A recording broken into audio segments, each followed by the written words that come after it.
दिल्ली विधानसभा का आपको हाल बता रहे हैं। आज दिल्ली में विधानसभा चुनाव का रिजल्ट जो है लगातार आप सबके सामने आ रहा है। अब आखिरकार दिल्ली में क्या होगा देखना बड़ा ही दिलचस्प होगा। आपको बता दें कि रिठाला विधानसभा जो सीट है वहां से जो कुलवंत राणा है बीजेपी पार्टी के जो प्रत्याशी है वो काफी आगे निकल चुके हैं। तकरीबन 20,000 वोटों से वो आगे चल रहे हैं। उन्होंने महेंद्र गोयल को जो है पीछे छोड़ दिया है, जो आम आदमी पार्टी से थे और जो 10 साल से लगातार रिठाला विधानसभा सीट पर कब्जा करके बैठे हुए थे और लगातार जो है जनता के बीच ये सोचकर आश्वस्त थे कि जनता शायद तीसरी बार भी अरविंद केजरीवाल के चेहरे पर उनको एक बार फिर विजयी बनाएगी। लेकिन अब अरविंद केजरीवाल को खुद जो है अपनी सीट बचानी मुश्किल हो रही है, तो जो उनके प्रत्याशी है वो कैसे जो है उनके भरोसे बैठ सकते हैं। जी हाँ, आपने बिल्कुल सही सुना है। पहले परवेश वर्मा से न्यू दिल्ली सीट से अरविंद केजरीवाल 238 सीटों से पीछे थे, लेकिन अभी दिल्ली के चुनाव पर लगातार हम आपको अपडेट दे रहे हैं कि किस प्रकार से दिल्ली विधानसभा चुनाव में बड़ा फेरबदल हुआ है। आम आदमी पार्टी ने जिस गढ़ से शुरुआत की थी, अपनी पार्टी जनता के बीच संबोधित की थी, जिस प्रकार से अपने आप को जनता के लिए न्यौछावर करने की बात अरविंद केजरीवाल ने दिल्ली में कही थी, लगता है अब अरविंद केजरीवाल की बातों पर दिल्ली वासियों को भरोसा नहीं रहा और यही वजह है कि यहाँ से जो है आम आदमी पार्टी पूरी तरह से खत्म होती नजर आ रही है। आपको बता दें कि दिल्ली विधानसभा जो चुनाव था उसका आज परिणाम घोषित हो रहा है और यहाँ से अरविंद केजरीवाल नई दिल्ली सीट से अपने आप को जो है हारते हुए देख रहे हैं। ये सीट उनके हाथों से चली गई है।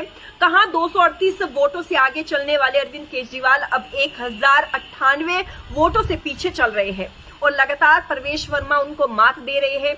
दूसरी ओर अगर बात करें कालका जी से, तो यहाँ से जो आतिशी मारलेना है वो भी पीछे चल रही है। हालांकि उनका और रमेश बिदूड़ी का जो अंतर है वो सिर्फ 238 वोटों का रह गया है। हो सकता है कि वो ये अंतर कवर कर ले, लेकिन फिर भी बहुत मुश्किल है कि यहाँ पर सरकार जो है आम आदमी पार्टी की बनेगी, क्योंकि 70 सीटों में से तकरीबन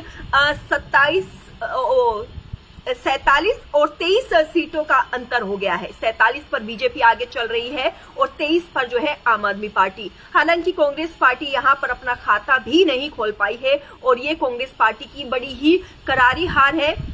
और अगर बात करें तो यहाँ से जंगपुरा से यहाँ से मनीष सिसोदिया जो है ये सीट गंवा चुके हैं, यहाँ से वो हार चुके हैं और आम आदमी पार्टी के शायद यहीं से बुरे दिन शुरू होने वाले हैं, क्योंकि अगर अरविंद केजरीवाल ये सीट हार जाते हैं, दिल्ली को हार जाते हैं, तो उनको दोबारा से जेल जाना पड़ेगा। ये उन्होंने इस्तीफे के वक्त भी कहा था कि दिल्ली वासियों, अगर आप मुझे जेल से बचाना चाहते हैं तो आपको मेरे लिए वोट करना होगा। और शायद दिल्ली की जनता नहीं चाहती है कि अरविंद केजरीवाल बाहर रहे और यही वजह है कि लगातार वो अपनी ही नई दिल्ली की सीट से परवेश वर्मा से भी कम 1100 वोटों से पीछे चल रहे हैं। और ये बहुत बड़ा अंतर होगा, क्योंकि एक मुख्यमंत्री को, जो दिल्ली के मुख्यमंत्री रहे हैं, हालांकि उन्होंने खुद ही इस्तीफा दिया था जब उनके ऊपर भ्रष्टाचार का आरोप लगा था और वो जेल चले गए थे, और उन्होंने अपनी जगह पर आतिशी को ये पद सौंपा था।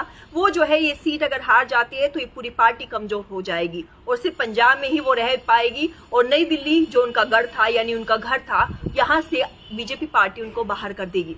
दूसरी ओर अगर बात करें तो नरेला विधानसभा से भी बीजेपी पार्टी आगे चल रही है। राजकरण खत्री लगातार बढ़त बनाते हुए जो शरद चौहान है उनको बहुत पीछे छोड़ चुके हैं। और रिठाला की अगर बात करें तो यहाँ से तकरीबन 27,000 वोटों के अंतर से कुलवंत राणा ने एक बड़ी जीत हासिल की है और यहाँ पर जो है उनके कार्यालय के बाहर अभी से ढोल नगाड़े बजना शुरू हो गए हैं। उनके बाहर जो है मिठाइयां बट रही है, खुशियां जाहिर की जा रही है। तो ये एक बहुत बड़ा फेरबदल दिल्ली में हुआ है। 27 साल के बाद दिल्ली में बीजेपी पार्टी ने जो अपना डंका बजाया है वो कहीं ना कहीं बाकी पार्टियों को ये बता रहा है कि देखो, बीजेपी पार्टी कमजोर नहीं है, बीजेपी पार्टी कुछ भी कर सकती है। हालांकि अभी जैसे जैसे रिजल्ट घोषित हो गए, परिणाम घोषित हो गए, दिल्ली का मुख्यमंत्री चुना जाएगा, वैसे वैसे जो है बाकी पार्टियां ईवीएम हैक का आरोप लगाएगी और न जाने और कौन से आरोप हमको और आपको देखने को मिलेंगे। वैसे दिल्ली का ये जो चुनाव है बड़ा ही दिलचस्प रहा है, पहले भी दिलचस्प रहा है। बड़े बड़े बयानबाजी जो है